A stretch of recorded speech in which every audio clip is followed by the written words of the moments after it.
قل يا عبادي الذين أسرفوا على أنفسهم لا تقنطوا.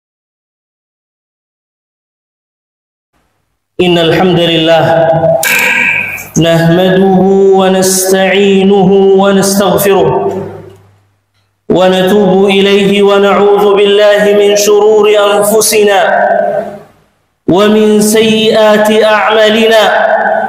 من يهده الله فلا مضل له ومن يضلل فلا هادي له.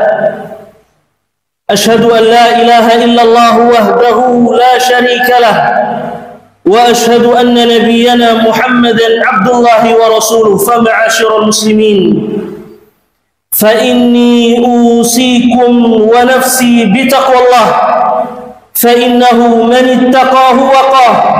يقول جل وعلا: يا أيها الذين آمنوا اتقوا الله حق تقاته ولا تموتن إلا وأنتم مسلمون.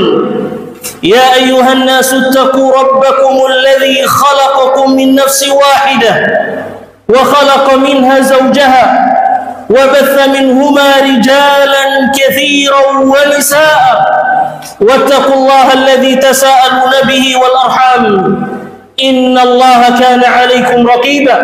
يا أيها الذين آمنوا اتقوا الله وقولوا قولا سديدا يصلح لكم أعمالكم ويغفر لكم ذنوبكم ومن يطع الله ورسوله فقد فاز فوزا عظيما. أما بعد، فإن أصدق الحديث كتاب الله وخير الهدي هدي محمد صلى الله عليه وسلم. جماعة المسلمين رحمني الله وإياكم أجمعين.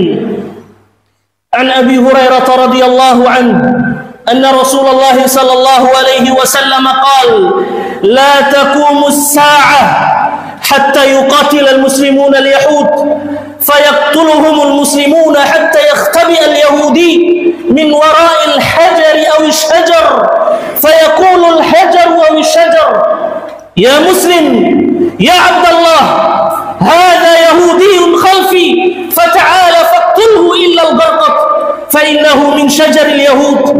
Jamaah kaum muslimin rahimani Allah wa iyyakum ajma'in.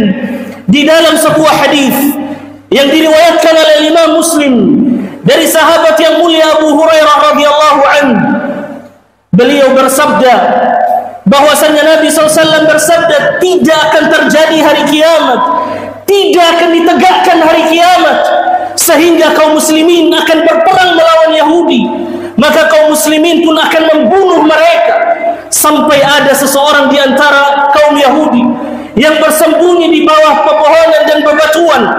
Maka berkatalah pepohonan bebatuan: wahai muslim, wahai Abdullah, ini Yahudi di belakangku, kemarilah dan bunuhlah ia. Kecuali pohon gorkot, karena pohon gorkot adalah pohonnya orang Yahudi. Jamaah kaum muslimin rahimani Allah wa iyyakum ajma'in.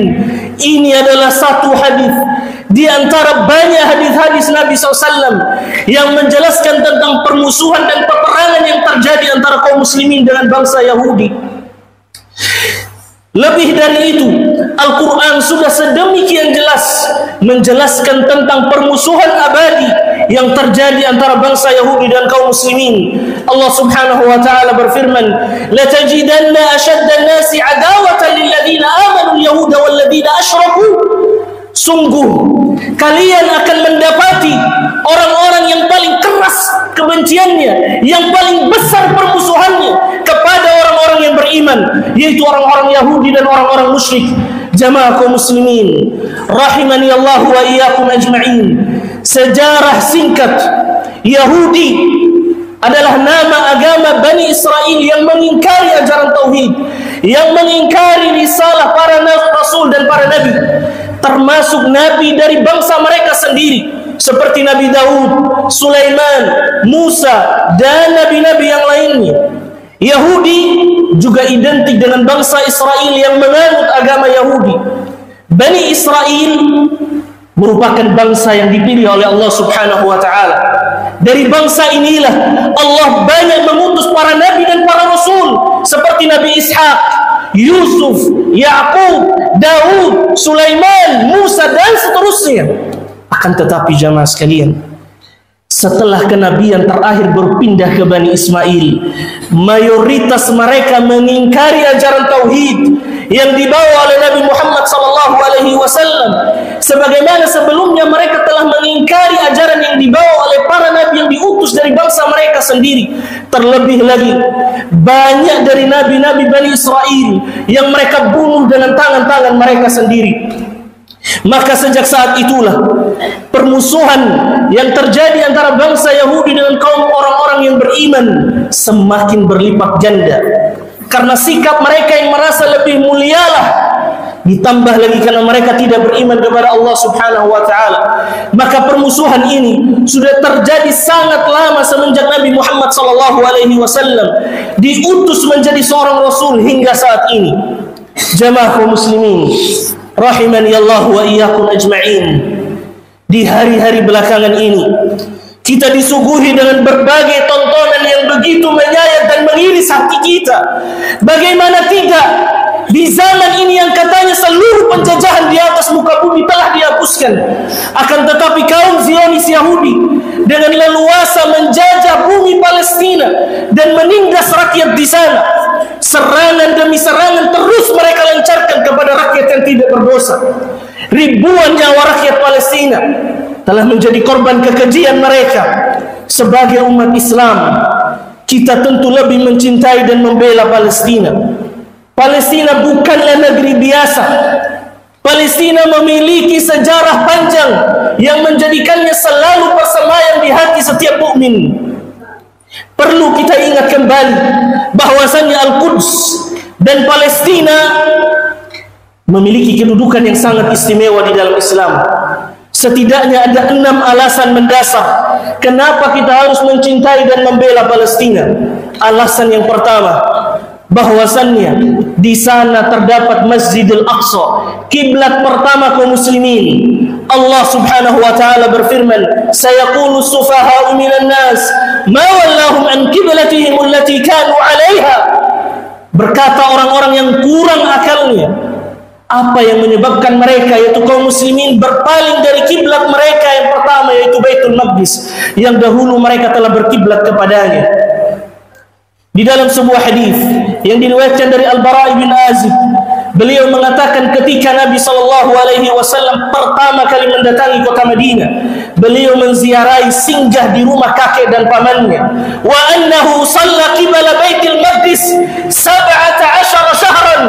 Dan Nabi Muhammad SAW beliau salat menghadap Baitul Maqdis 17 bulan lamanya jemaah sekalian. Hadis diriwayatkan oleh Imam Bukhari.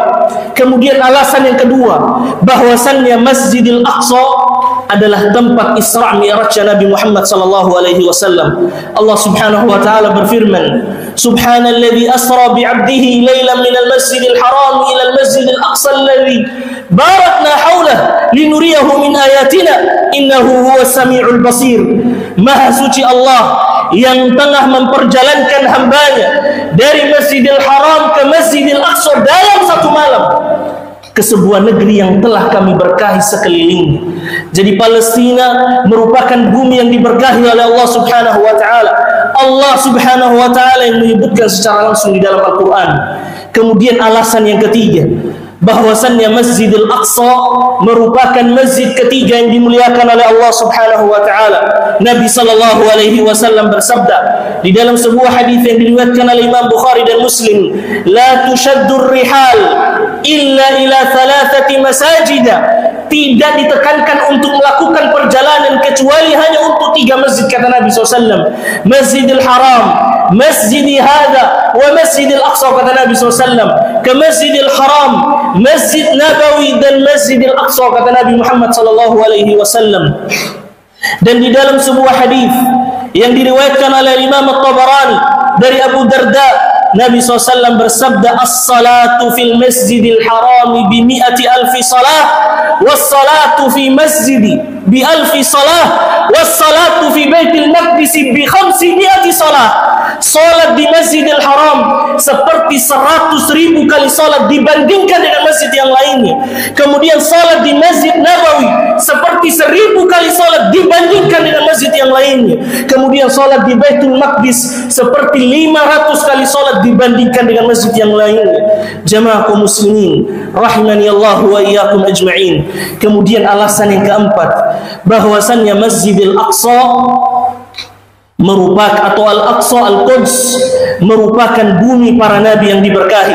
Allah Subhanahu wa taala berfirman, subhanalladzi asra bi'abdihi laila ila akhiril ayah.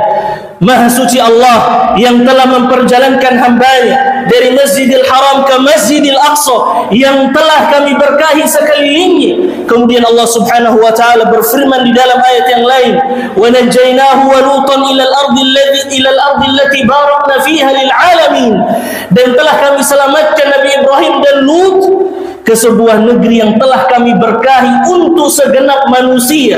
Kemudian Allah Subhanahu wa taala berfirman di dalam ayat yang lain, wa li Sulaiman ar-riha 'asifatan tajri bi amrihi ila al-ardi allati barakna fiha.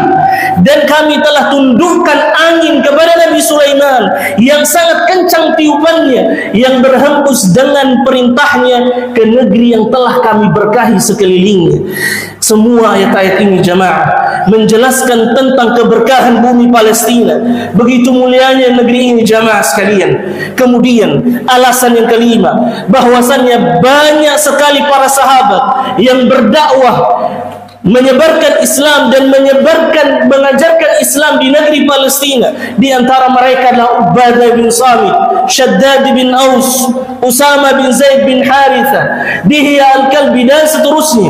Kemudian alasan yang keenam, bahwasannya bumi Palestina telah melahirkan ribuan ulama dan tokoh-tokoh Islam terkemuka yang telah berkhidmah mengabdikan diri mereka untuk Islam dan kaum muslimin. Allah Subhanahu wa taala telah menjadikan banyak dari golongan para ulama yang lahir di sana. Di antara mereka adalah Al-Imam Malik bin Dinar, Al-Imam Sufyan Ats-Tsauri, Al-Imam Ibnu Syihab Az-Zuhri, Al-Imam Asy-Syafi'i rahimahumullah jami'an. Aqulu qawli hadza wa astaghfirullah li wa lakum wa li sa'iril muslimin min kulli dhanbin wa khati'ah. Inna rabbi kana ghaffara.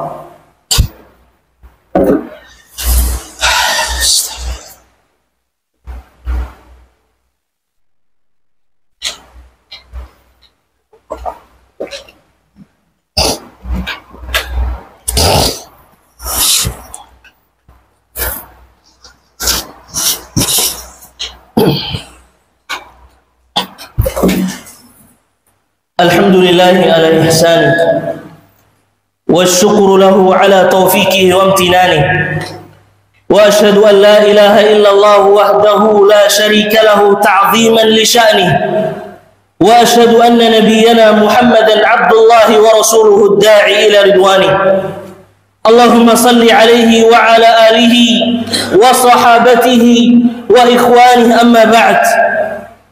جماعة مسلمين rahimani Allah wa iyyakum ajma'in. Kaum muslimin Palestina membutuhkan bantuan kita. Bumi Palestina memanggil nama kita ketika kita tidak bisa ke sana untuk menolong saudara-saudara kita.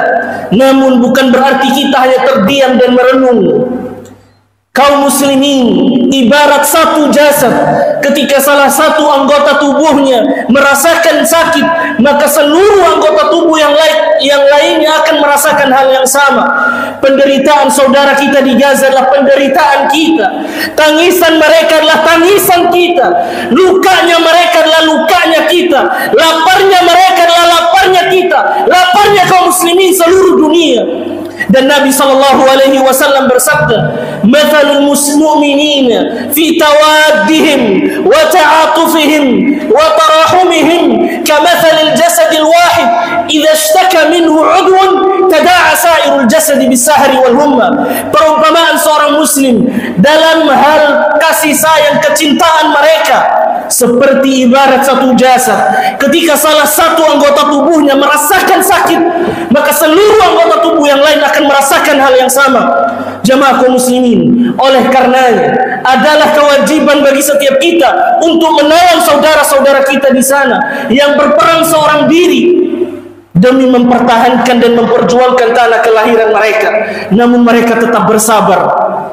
Lalu apa yang bisa kita lakukan untuk menolong Al-Quds, Masjidil Aqsa dan Palestina? Jamaah kaum muslimin, jangan pernah lupakan mereka di setiap lantunan doa kita. Berikan kepada mereka apa saja yang bisa kita berikan.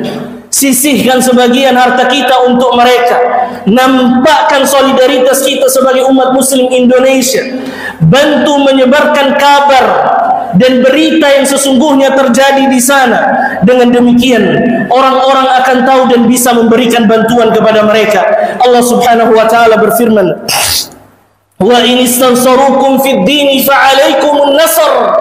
Dan jika mereka meminta pertolongan kepada kalian di dalam urusan agama, fa'alaikumun nasr, maka wajib kalian memberikan pertolongan kepada mereka.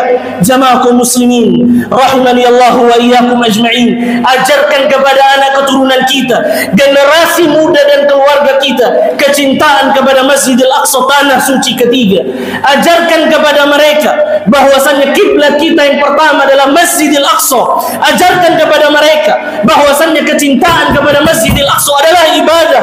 Ajarkan kepada mereka bahwasannya menjaga dan melindungi Masjidil Aqsa adalah kewajiban, amanah dari Allah dan Rasulnya. Ajarkan kepada mereka bahwasannya bumi Palestina adalah tempat Isra Mi'raj Nabi Muhammad sallallahu alaihi wasallam. Kaum muslimin rahimakumullah, mari kita bantu mereka dengan berperan aktif dalam gerakan dakwah, amar ma'ruf nahi munkar, memperbaiki amalan ibadah kita, tidak melakukan kesyirikan kepada Allah Subhanahu wa taala. Karena hanya dengan inilah izzatul Islam Allah akan kembalikan. Hanya dengan inilah kita akan menjadi umat yang dimenangkan oleh Allah Subhanahu wa taala. Dan ketika itu tidak akan ada yang berani menyakiti Islam dan kaum muslimin. Maka dengarkanlah jamaah sekalian, janji Allah Subhanahu wa taala di dalam surat An-Nur ayat 55. Allah Subhanahu wa taala menjabarkan sifat generasi yang dijanjikan kemenangan oleh Allah Subhanahu wa taala. Allah Subhanahu wa taala berfirman, wa'adallahu alladhina amanu minkum wa 'amilus salihat la yastakhlifannahum fil ardi kama istakhlafa alladhina min qablihim wa la yumakkinanna lahum dinahum alladhi irtada lahum wa la yubaddilannahum min ba'di khawfihim amna ya'budunani la yushrikuna bi syai'a. Allah Subhanahu wa taala telah menjanjikan bagi orang-orang yang beriman di antara kalian dan melakukan amal saleh, la yastakhlifannahum fil ardi kama istakhlafa alladhina min qablihim. Sungguh Allah Subhanahu wa taala akan menjadikan mereka berkuasa di muka bumi sebagaimana Allah Subhanahu wa taala telah menjanjikan orang-orang sebelum mereka berkuasa. Wala yumakkinanna lahum dinahum alladhi irtada lahum. Dan sungguh Allah akan meneguhkan bagi mereka agama yang telah mereka ridhai. Wala yubaddilannahum min ba'di khawfihim amna. Dan sungguh Allah pasti benar-benar akan mengubah keadaan mereka setelah dahulunya berada dalam ketakutan menjadi tentram. Ya'budunani la yusyrikuna bi syai'a, kata Allah. Mereka tetap beribadah kepadaku dengan tidak melakukan kesyirikan kepadaku. Jika hal ini jamaah sekalian bisa kita wujudkan, maka pertolongan Allah pasti akan segera datang. Dan Allah Subhanahu wa taala berfirman, "Wa man nasru illa min 'indillahil 'azizil hakim." Dan dari mana lagi pertolongan dan dari mana lagi kemenangan kalau bukan dari sisi Allah Subhanahu wa taala yang Maha bijaksana lagi Maha perkasa. Jamaah kaum muslimin rahimani Allah wa iyyakum ajma'in.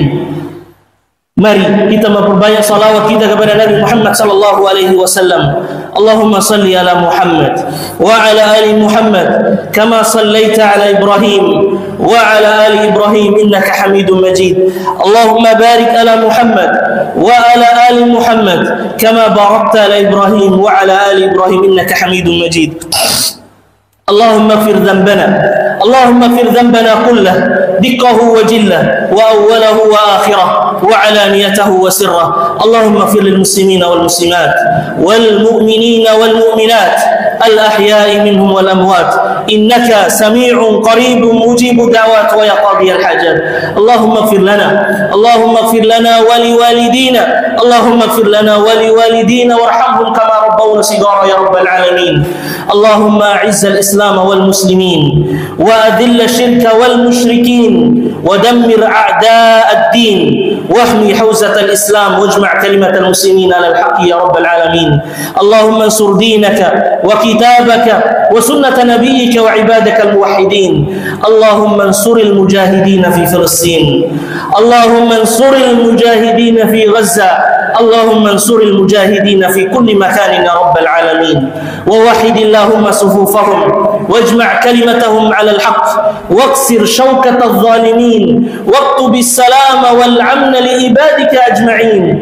اللهم إنا نسألك الهدى والتقى والعفاف والغنى. ربنا لا تزغ قلوبنا بعد إذ هديتنا وهب لنا من لدنك رحمة إنك أنت الوهاب. ربنا ظلمنا أنفسنا وإن لم تغفر لنا وترحمنا لنكونن من الخاسرين. ربنا آتنا في الدنيا حسنة وفي الآخرة حسنة وقنا عذاب النار.